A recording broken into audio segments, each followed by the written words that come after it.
Welcome back to the Untouchaballs podcast. Caden and Leo here. Caden, how you doing today? I'm doing pretty good. About you, Max? Not bad myself. It's been kind of a long week, but we got some good football to talk about. Let's very briefly, quickly recap the very boring Cowboys versus Giants game. Yeah, I mean, a lot of field goals. Giants were able to get down there. Never were able to find the end zone. Kicked 6 field goals. Cowboys did what they had to do to win. It wasn't a great football game. I mean, good win for the Cowboys. They did what they had to do, but not much to talk about. Short week on the road. Yeah. Cowboys got the dub. They took care of business. I'm not impressed very much. I didn't see very much from either team. Malik Neighbors was concussed, hoping for a speedy recovery for him. Oh, for sure. He's looking amazing so far. Other than that, let's hop right into the Sunday morning Denver Broncos game, kid. Yeah, Sunday morning, we got your Broncos visiting Aaron Rodgers and the New York Jets. Coming out that extended break from the Thursday game last week.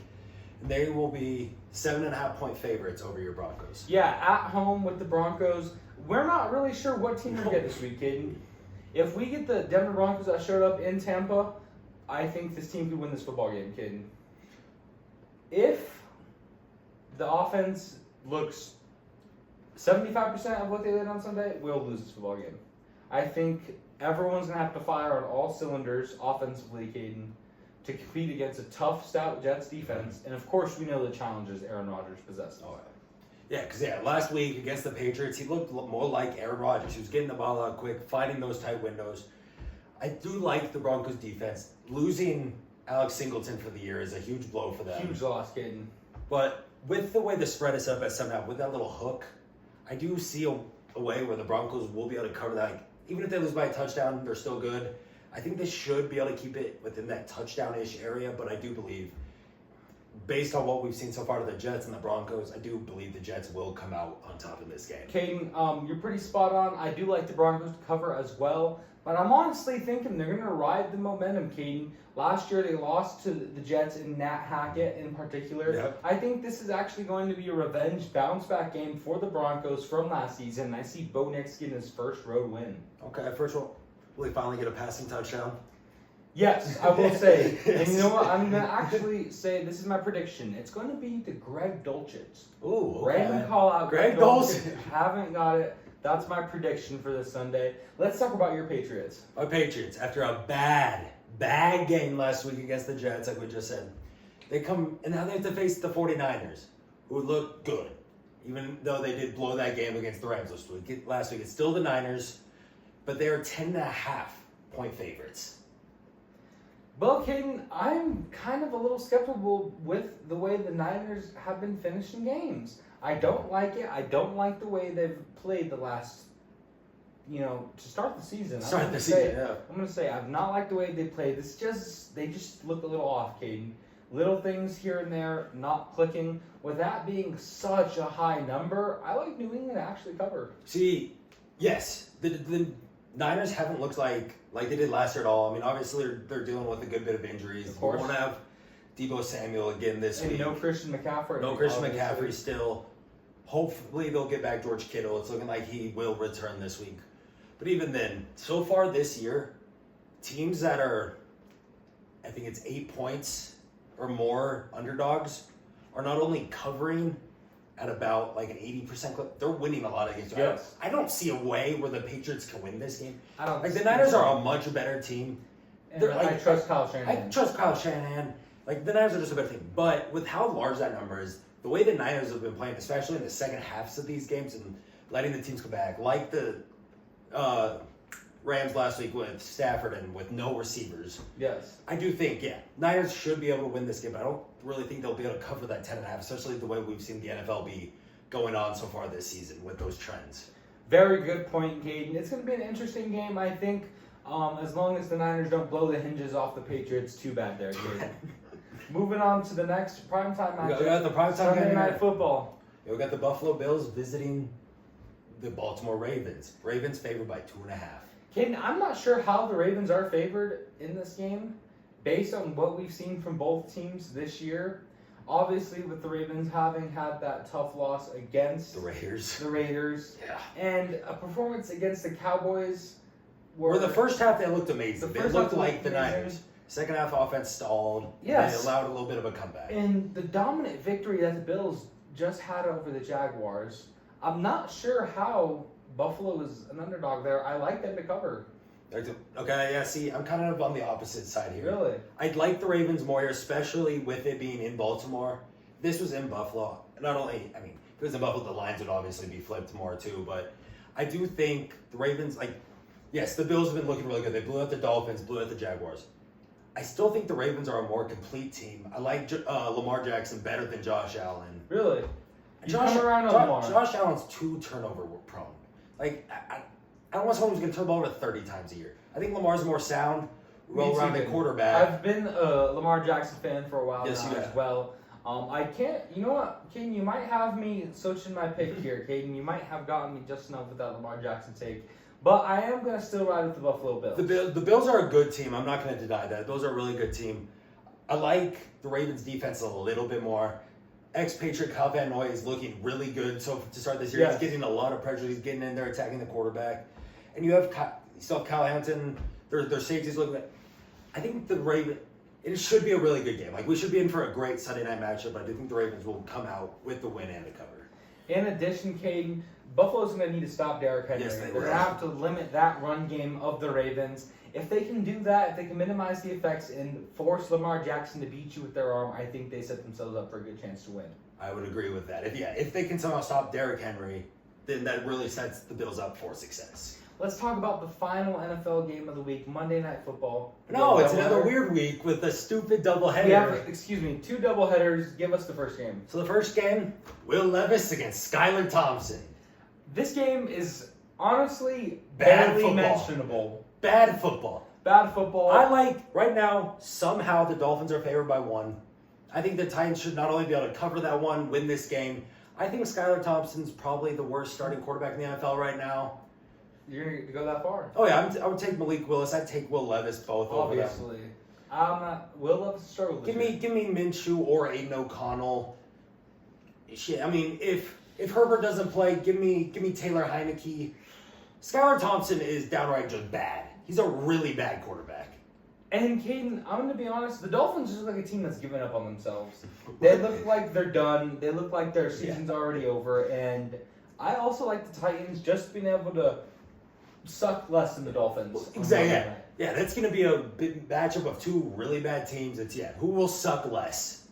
And now give us to our other Monday night matchup. This game should actually be pretty good. Yes. We got the Seattle Seahawks going into Detroit to face the Lions, who are favored by 3.5. The Seattle Seahawks looking pretty solid this year, Caden. Although I think this will be their biggest test by far this season. By far. By far. The level of competition the Seahawks have played this year just really hasn't been up to par. No, I mean, they beat the Patriots in overtime. Got to play Skylar Thompson last week, and they handled business. They did what they were supposed to. They beat Bo Nix on his and first they beat Bo start. Nix in his first career start. They haven't faced competition, but also Lions have not looked like the Lions of the last about year and a half. It almost looks like it's finally getting the expectations are getting to the Lions. It's also even if Sam Laporta plays or doesn't, they haven't been using him at all this year. No. He was Jared Goff's best friend, especially down in the red zone last year. That's how they were able to score a lot of touchdowns. He was throw it to Laporta, they get down, then use that dual-headed, or find Amon-Ra. They haven't been doing that this year. Whenever they get to the red zone, all they're doing is kicking field goals. And that's not a key for success, especially when you're a 3.5-point favorite. You got that hook there. Unless the Lions can come out and figure it out finally offensively. But from what we see, I like the Seahawks to cover this game. Really? I do, with the 3.5. But especially more if Laporta doesn't play with that ankle sprain. I mean, even if he does, he probably won't be 100%. But they need to figure it out in the red zone if they want to keep competing in the division, especially with the way the Vikings are playing and going into the playoffs. Most definitely, Caden. I'm honestly going to disagree with you here, though. I think that by far this offense is about 100 times better than the first 3 offenses that the Seahawks defense played this year. Easily. And I'm honestly not sold on their offense, Caden.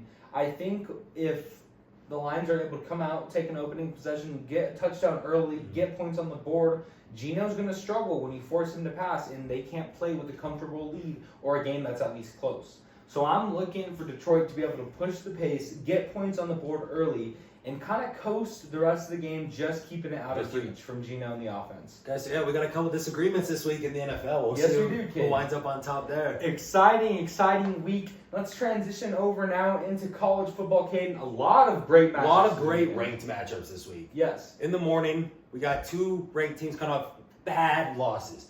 You got K-State, who got absolutely demolished by BYU last week.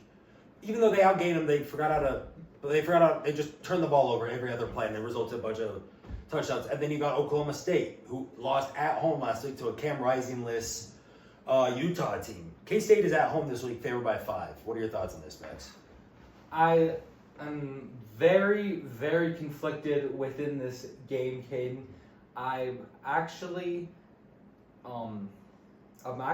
interested to hear more what you have to say, because I'm kind of on the fence. See, yeah, I'm too, because I watched both these games a lot last week. I had money on both. Obviously, I have the future on Oklahoma State to win the Big 12. Yes. So that loss was heartbreaking for me last week. Kansas State's, it was hard to tell because they outgained them by a lot offensively. But in 7 minutes of game time, the score went from 6-0 K-State to 31-6 BYU. So then the game was over there from the end of the second quarter to the start of the third. That game was weird all around. Like, it was in BYU, so it's a little different. Like, you're playing there. Like, this is a really tough game. If Bowman of Oklahoma State, if he plays like he did last week, they have 0 shot at covering. If he plays like just a serviceable quarterback, you use Ollie Gordon like you should, and the defense steps up. I like OK State. I don't think K-State's as good as they were ranked. I didn't think they deserved to be at 13 last week. That was very high. 20 seems about right. OK State around 20. Seems about right, but like this game's wishy-washy for me.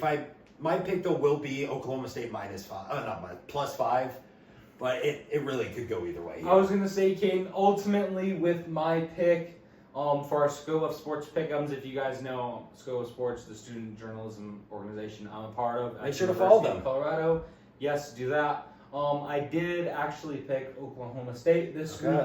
Just because Ollie Gordon, and that is the sole reason. He's amazing. Him being the X factor, I think he needs to have a bounce back week and really dominate and show why he is one of the premier backs in college football. I like that, yes. Yeah, if Ollie Gordon gets going like we know he can, yes, I like OK State's chances a lot in this game. Yes, Caden. Then, yes, going into the afternoon, the first ranked matchup we have here, we have Louisville going in to face Notre Dame. Notre Dame is a 7-point favorite.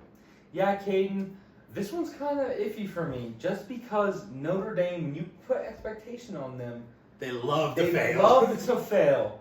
And even though they're the better team, Caden, on paper, they should win this matchup, and I think they should cover. I would agree.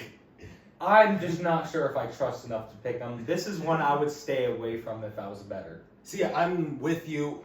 We'll see. I mean, I'll probably do a little more research before going into Saturday's game, if I do make a play on it or not. Yeah, I'm right. Yeah, this is a game. Louisville, they haven't looked bad by any means, but I wouldn't say they're one of the top teams in the country, even if they are ranked 16. Notre Dame, though, yeah, you're right. When you put expectations on them, they love to fall way behind them, either lose the game outright somehow. Yes. Or at least close. Yeah. But then the opposite happened a couple weeks ago against Purdue.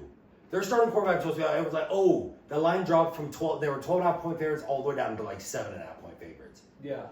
Then they won 56-7. Exactly, Caden. They really showed what they showed what was out there. Notre Dame. Yeah, I'm kind of with you. I don't really like either side or to make a play on this game. Stay away from Notre Dame. Bad Irish. Bad Irish. The other afternoon game we got, which you will be attending. I will be attending. We got the Colorado Buffaloes going to Central Florida to face the Golden Knights, where they are 14-point favorites. Golden Knights, Caden, are a very good team this year. We obviously know what KJ Jefferson can do with his legs, and RJ Harvey, coming off a 1,400-yard rushing season a year ago, he's hit the ground running, Caden. That run game is averaging 375 yards just over a game. It's absolutely ridiculous. Let's not mention insane. that a hurricane is hitting Florida. Probably as this pod has gone up, it's made landfall. It's already done its damage. And it's a lot of factors, a lot of distractions. The Buffaloes actually did leave Wednesday to avoid the weather. I will be traveling later on Friday this evening.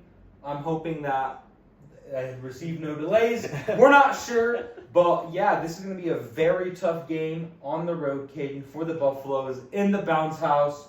A lot of wet conditions projected. I don't think it's going to dump too hard, hopefully not. But this looks like a recipe for UCF to win, Caden.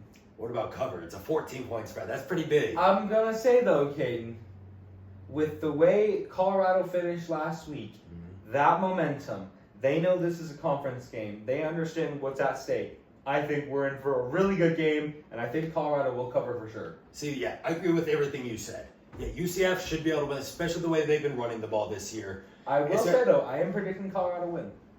I mean, you go to CU. I mean, all you Sco Buffs guys always pick Colorado to win.